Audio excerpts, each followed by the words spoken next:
Duel time is almost here, and I'm ready for it. So when this trailer dropped this morning, I'm like, dang, didn't we just get one like a month ago? Then I realized the show is coming out in barely over 3 weeks, so that's very exciting. And I am here to react and break down this second trailer, which has got me hyped. Let's get into it. All right, let's go 3, 2, 1, play. Swear your oath. Okay, they're doing New Spring. That kind of makes sense. Oath 1. With which one person may kill another, and never to use the one power as a weapon. There's a little bit more to that one, but you know, we'll let it go. Do you know what Aes Sedai means in the old tongue? Servant. That looks good. It is they who serve the world. You're goddamn right. I didn't choose this path, but I will follow it. Where next? The Two Rivers. The old blood runs deep in those mountains. God, that looks so good. Let's hope it's prepared them for what's coming. Boys just hanging out. The Dark One is waking. Shadar Logoth There is a will be little one bright. who can stand against him. I need And braid it's one of the flip. 5 of you. You fully lost your mind. Matt sounds Your drunk. life isn't going to be what you thought. Moraine.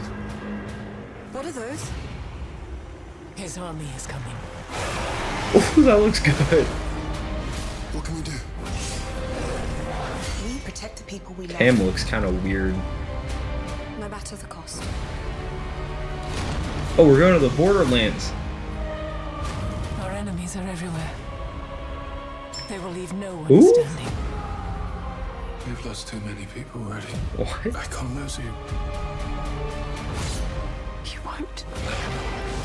Oh, the If we do not Trollocs stop actually the look Dark good. One now, They're not the cheesy. whole world will burn. I can't allow it. That look not good. That doesn't look good.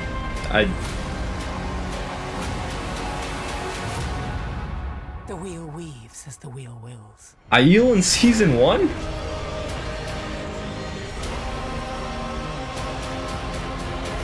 Whew. We got more. We'll never go back. Home.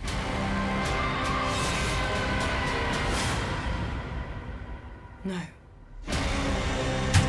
God damn, okay, so they threw a lot in there. A lot of stuff I was not expecting. Like, we straight up got Aiel and a guy that was carrying Aes Sedai rings. Like, this man right here? Like, what? He has just a belt with Aes Sedai rings. Like, this is not from the books. And I'm excited because the White Cloaks in the book are kind of a half factor. Like, they do their job not very well. And so if this guy is actually like an effective player, that could add a new dynamic, especially for Perrin's storyline. I'm gonna jump in here before we get to the breakdown and my reactions to the scenes and say like and subscribe if you enjoy. I plan on covering all the episodes of the show, so if you'd like to see my reviews, subscribe. Thanks. All right, let's go through it from the beginning. So they already kick off with New Spring and like the stuff that goes on with there and her getting her ring and the journey she goes through.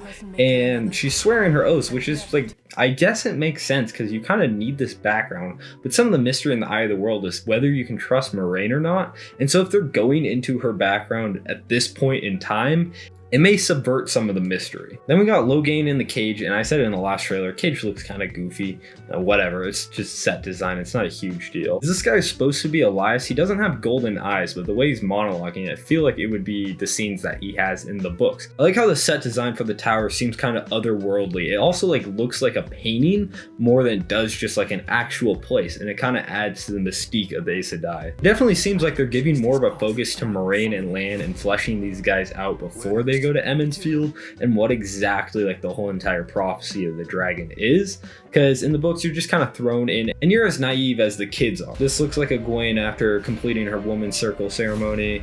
I don't know where this is. This is dark, but like it doesn't look like Shadar Logoth. I'm not sure.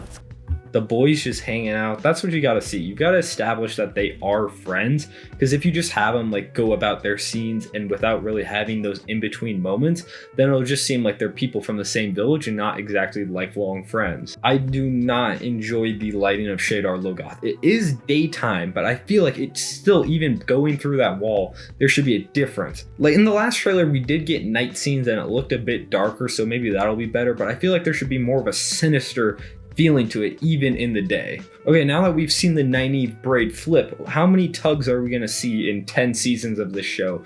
Give or take above or under 100? I like that Rand's using the bow because Rand's journey to actually becoming a great swordsman is part of his character arc, and if they just threw it in there that he was already swinging at people, it wouldn't really make sense, and it's part of the Two Rivers culture that he is using the hometown weapon. And it's one of the 5 of you. Interesting, she said 5. We're keeping out of spoilers, but interesting, she said the 5 of you. You fully lost your mind. Matt sounds drunk, and that's kind of on character. I kind of get that. That makes sense. If this is the aftermath of the event that happens early on, this is a great set. I love the look of things, and then you can see the bodies in the back. You don't know what that's from if you haven't read the books, but this is where shit gets crazy. I'm so glad the Trollocs look good. I'm so glad that they don't look goofy and that they actually look scary instead of just being dumb fodder monsters. They actually look like something that could kill people. Tam looks weird to me for some reason. It's just the actor, and I care more about performance than the look of it, but he isn't exactly what I imagined Tam to be, but that's fine as long as his acting's good. Oof. Oof. That Trolloc looks crispy. Okay, and we're going to the Borderlands. Oh my god, we're going to Shinar. We're going to see, I think this is Faldara, or one of the forts up there, and then that means that they might be going to the certain place that I won't spoil, but could get crazy. I didn't expect them to go that route. I thought that they would change that to make it make more sense for the general audience. And goddamn, you can see the culture. That's the thing, is like, even if the costumes sometimes look a little goofy, they're sticking to the different cultural places and the aspects of the countries. Like in the Borderlands, they're clearly more of an Asian inspiration. Got the samurai armor, got the Asian look. Like you saw Lan earlier. Like this man, he's got the top knot. This is not in the books. Burning a yellow Aja sister, not there. This is brutal. This is what I want. I don't want this to be whimsical fantasy. I want it to be as brutal as it gets in the books. And if they can add more to that and not totally stick to everything that's in the books, but expand upon it, that'll be great. This man looks like a knockoff Giancarlo Esposito, and I love it. I was acting. Or was I? He has drip. He's also not in the books, but he looks like he's gonna fuck some shit up and make the White Cloaks interesting. Those rings, still don't like the look of them. They're too bulky. The Serpent Ring's supposed to be just something like super simple that like you flash it or somebody sees it and they're like, I know what that is. That's an Aes Sedai. Whereas like these just seem too garish, too bulky, too flashy. They're not as subtle as I think they need to be. But him collecting them, there ain't nobody that goes hunting Aes Sedai like this, at least the early part of the book. This wire one, Moraine's dressed in white, Lan's dressed in white, Lan's screaming, that's not Lan. Lan literally had so many traumatic things happen to him throughout all of the books, and he just sat there stoic face and was like, I've got to move on. I got stuff to do. There's very, very few moments where he shows true emotion, and when that happens, it hits so much harder. This might be a prequel scene, but Moiraine looks older than she did in the very initial scene where she was swearing her oaths, so I don't think it's a prequel scene. But I can't think of what would happen to make Lan react like that besides the fall of you-know-what. He looks too old in the scene for that to be the case. So Perrin and Egwene getting harassed by the White Cloaks, that means we get to see my boy Hopper. Y'all don't know who Hopper is if you haven't read the books, but that's my boy, and I hope it's not extremely goofy when it comes up. That knife, that better be Tom, and Tom better be dripping, Tom better be suave, Tom better be the man. Okay, now we got another boar troll. I like how they're switching it up. They could easily just make them look all the same, but they are an amalgamation of different animals. By switching it up, it adds that extra depth of detail that makes shows age better. This is what you need. Egwene just hitting it with a stick. The Waygates, it's fine. I really imagine more of an intricate wall in the middle of nowhere, and when they pulled the leaf out, like a portal would open in the side of the wall. Instead, this looks like it's just gonna like pop up in the middle, which is fine, but I would have liked more detail in the stones and the trees and vines that really permeate it in the books. We see a small glimpse of Loial. Now, he wasn't really one of my favorite characters in the books, but I know people love him, so hopefully he's like 9 feet tall. Oh, I still channel it like that fire, but that looks so Like that looks like some After Effects high school student stuff. It does not look good at all. Like the way channeling works, not a fan of it, but this is an extremely long series and they have plenty of seasons to improve it. And I'm hoping that with the progression of the people that learn channeling in the series, channeling itself progresses. I hope that the way they're presenting it now is more of like a mystery, trying to keep that naive perspective that you get in the books, and it gets better later on. Because right now, not a fan of it. Like this, like the way Logain's melting the cage, that looks terrible.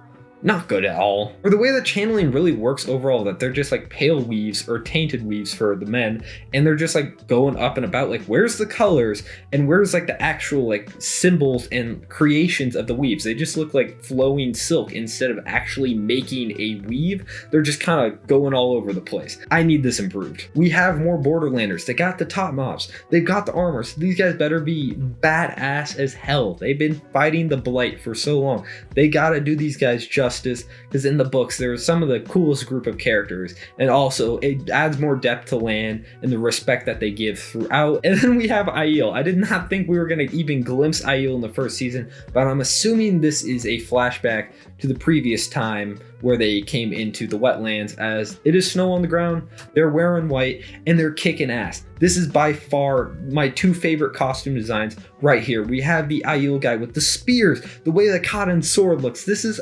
amazing. Oh my god, the bloody spears. That costume, that is so well done. And then this knight, I love the way the armor looks. Armor looks high quality, and maybe don't wear a cape against some of the best fighters in the world. You're gonna get your ass beat either way, but at least you won't get embarrassed. This costume design is A1. I kind of had problems with some of the way the Aes Sedai costumes look. It seems more like cosplay than something somebody would actually wear, but these look gritty, these look real, they look functional. I love it. All right, we got another shot of Logain. I've got to say, after reading the books, I definitely thought he needed more pull. I'm sure on a reread he gets better and better as you can focus on him more, but he needs to start off earlier and needs to have more action throughout all of the books. I love how this looks like a painting. Like this does not look like just people in a room. This looks ethereal. This looks like it's painted on. Crispy visuals. The more you step out of the comfort zone of regular television, the more ambitious you are while still keeping the core narrative, the cooler it will look overall. And yeah, you'll have some missteps, but I think you will create something new and enjoyable by most people. I think the logo is a little chunky, but it looks good enough. Bro, like every scene Perrin's in, he looks like he's suffering. Perrin's going through some shit. I don't know what, but he's looking like he's not having a good time in any of the scenes. Even when they're with the boys, he looks depressed. I don't know what they're doing to him in this first season, but I feel sorry for my boy. Oh, ooh, the Midral and the Trollocs. I just want them to be as terrifying as they are in the books, and just a force to be reckoned with.